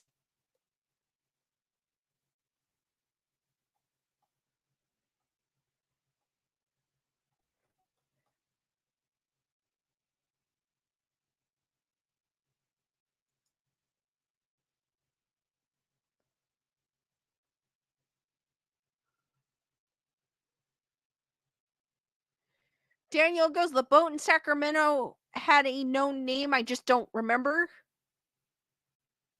Super cool.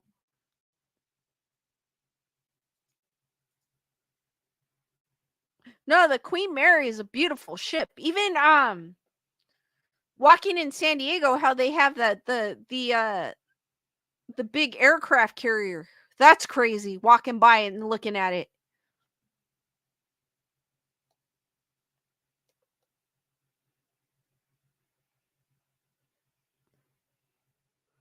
Daniel goes, most beautiful boat I've ever been on. Oh, wow. Heather, whatever even says pretty boat.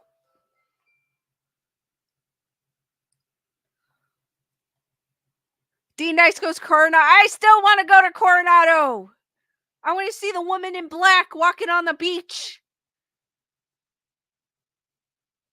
Or stay in the hotel room where she supposedly well, it's with the guys though, so you have to have a guy in the room, but she supposedly cozies up with you in a certain hotel room in Coronado. I don't think I've ever been to Coronado. I'm trying to think. I know my dad had, but I don't know if I ever went with him. Maybe I did and I just don't remember.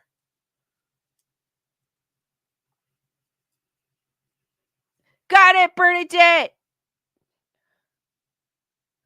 Chris Barber goes Coronado is a beauty. It is.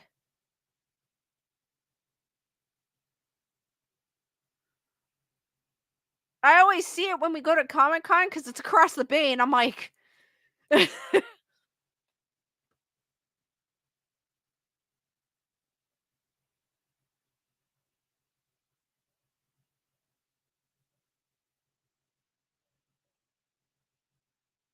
oh, that's cool, Matthew. Trick or Treat Studios is bringing out brand new Ghostbuster stuff.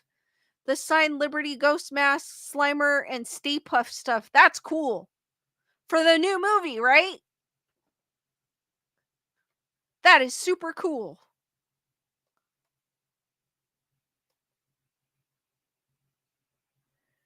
Dusty goes, I got to take a tour of a working military ship while it was docked at the Portland Rose Festival. Very interesting. Oh, that's cool.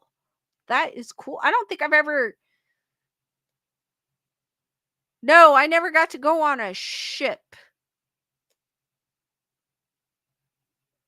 But I did go on training exercises in the desert with my dad and his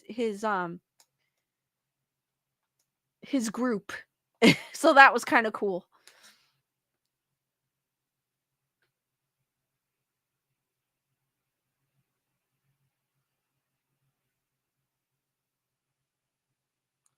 I think the new Ghostbusters comes out sometime this year, if I'm not mistaken.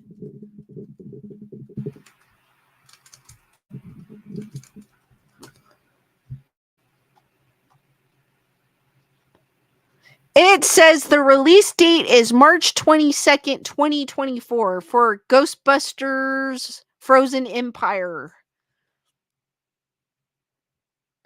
Daniel goes, the Ghostbusters little marshmallow guys were so cute. They were. I have the marshmallows because Walmart actually sold the marshmallows in bags. So I have 2 bags of the marshmallows still around. They're behind me somewhere.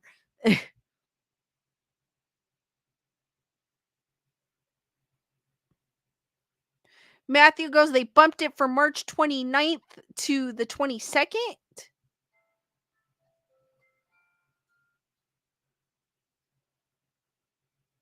D Nice goes, I know what I'm doing for my birthday.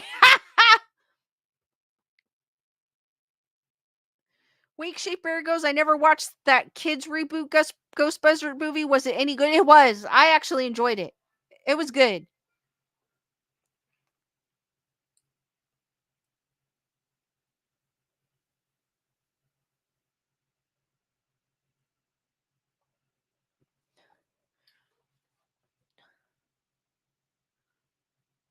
I liked it. I felt like it was touching at the end too.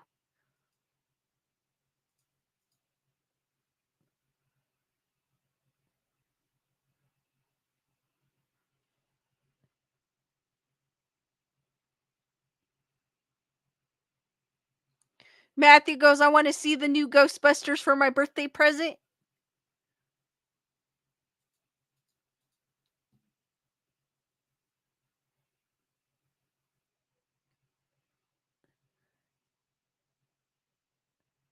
I'd like to see it. I'm a big Ghostbusters fan. I grew up with Ghostbusters too, as well.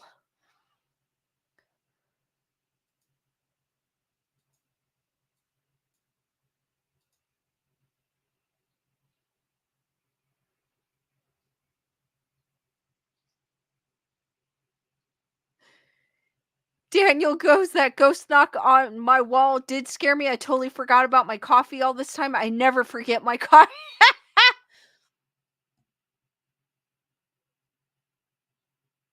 Bernadette goes, do you think Rick Moranis will be? I don't know, because my understanding with Rick Moranis is that he retired to take care of his kids. So maybe, I don't know. It'd be cool if he did.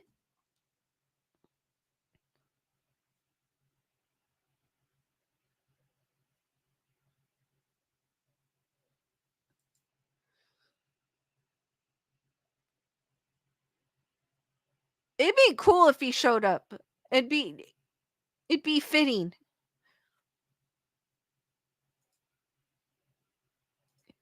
Like in a small role. It wouldn't even have to be a big role.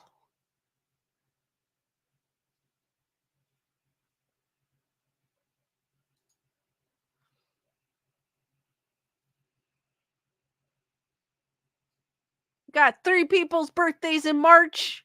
Super cool.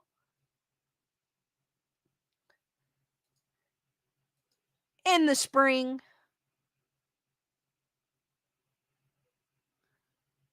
Yeah, even if it's a tiny role, like it could be like that, to just like make a cameo, and then everyone would enjoy that.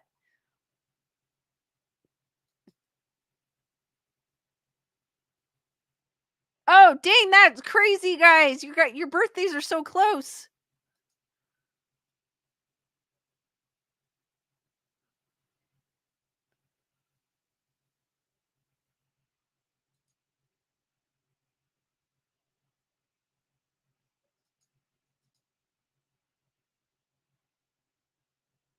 I saw articles about the Ghostbusters Frozen Empire, but I didn't really look at it. Oh, there is a teaser trailer. I did not know.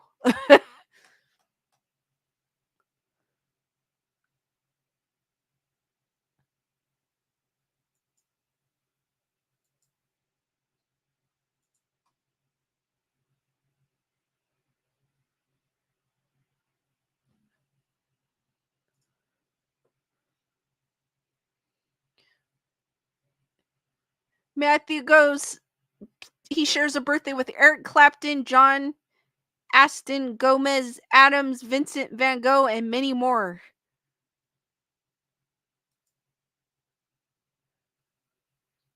I share a birthday with Nicolas Cage, Ivan Moody from Five Finger Death Punch. Who else do I share one? It's Nicolas Cage, Ivan Moody from Five Finger Death Punch, Hardwell, the DJ, the guy that played X in the X Files. I share a birthday with him. Lauren Cohen, Blue Ivy. There's other people too. The Footloose singer. I can't think of his name. That I had no idea I shared a birthday with, but that was super cool. D Nice is Bruce Willis and Glenn Close. Chameleon's like, I refuse to share my birthday with anyone.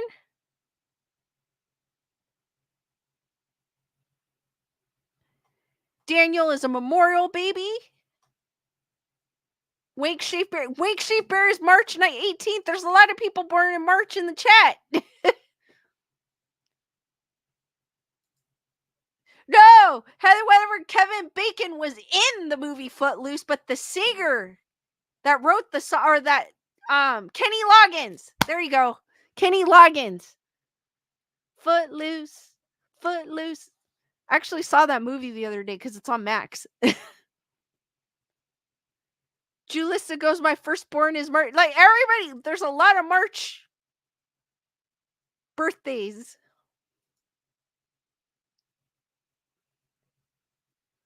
I had no idea I shared a birthday with them. Oh, and then there's another one, Jeremy Reiner.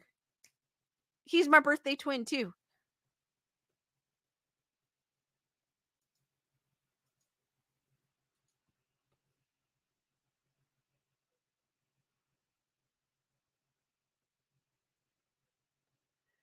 Heather, whatever goes, my sober birthday's March 20th.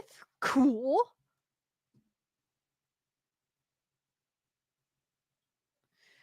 Matthew goes, Kevin Bacon was one chosen for John Carpenter's Christine, but he got Footloose and the rest is history.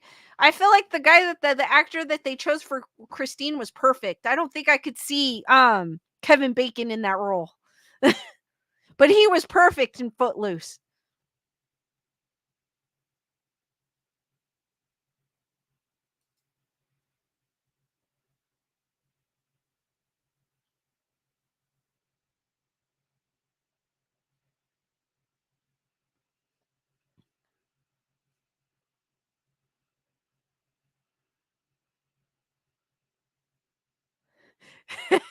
Dusty goes, you could tell when my mom was fertile.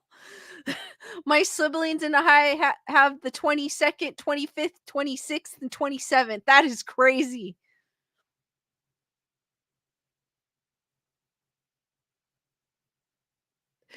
Bernadette goes, last year was my last time celebrating my birthday. No more B-days for me ever again. I'm tired of celebrating getting older, but I'll still take gifts.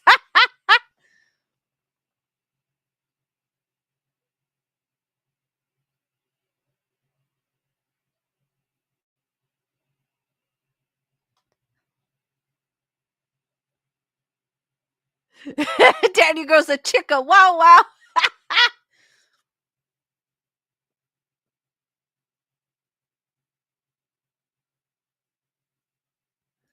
Dear Dice goes, Bernadette, that's what you think. Your birthday will be celebrated no matter what.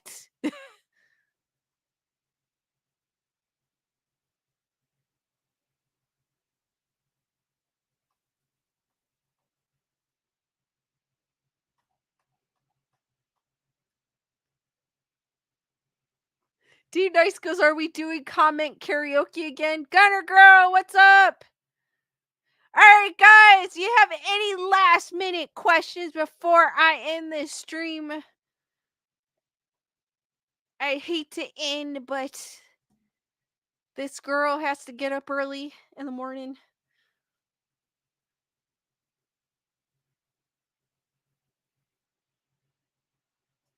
Any last minute questions, guys? Oh, yeah, where's the duck? The duck!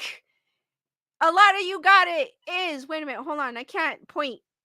Wait a minute. Okay, hold on. There's, hold on, we're getting closer. It is right there. You can see his butt. Right there. I can't point any there.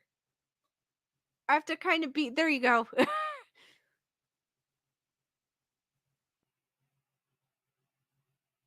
It is right there. Chris is like, I got it.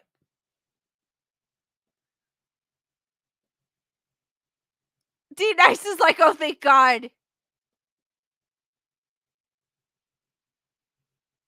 That's okay, Gunner Girl. Dusty goes, yay.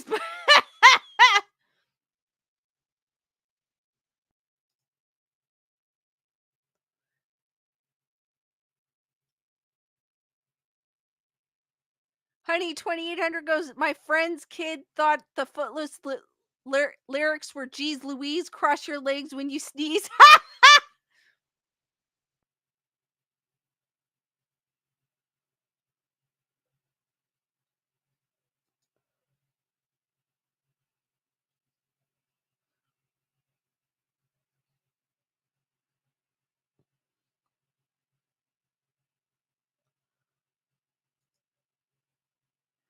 Jen, what's up? Lisa full-time 2024, hopefully. Thank you, Jen. All right, guys, any last minute questions before I end this stream? Bigfoot, Wake Shape Berry. I'm kind of, I believe in the possibility, but I need more evidence. I don't dismiss it, but I need more evidence. It's like Wink Shape Berry. It's like with the aliens. I need more evidence. Like, I believe that there's life on other planets, but I still need more concrete evidence. Yes, Jen, I am. Finally.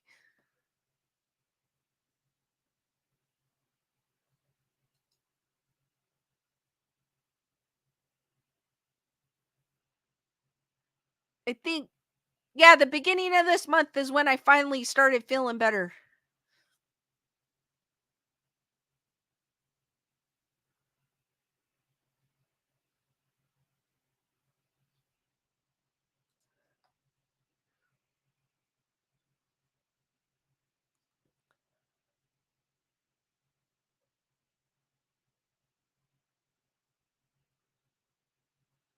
Chris Barber goes, or the Hawaii. Oh, Hawaii. What am I saying? Hawaii. Ohio Grassman. See, I can't talk today or read. It's one of those nights. All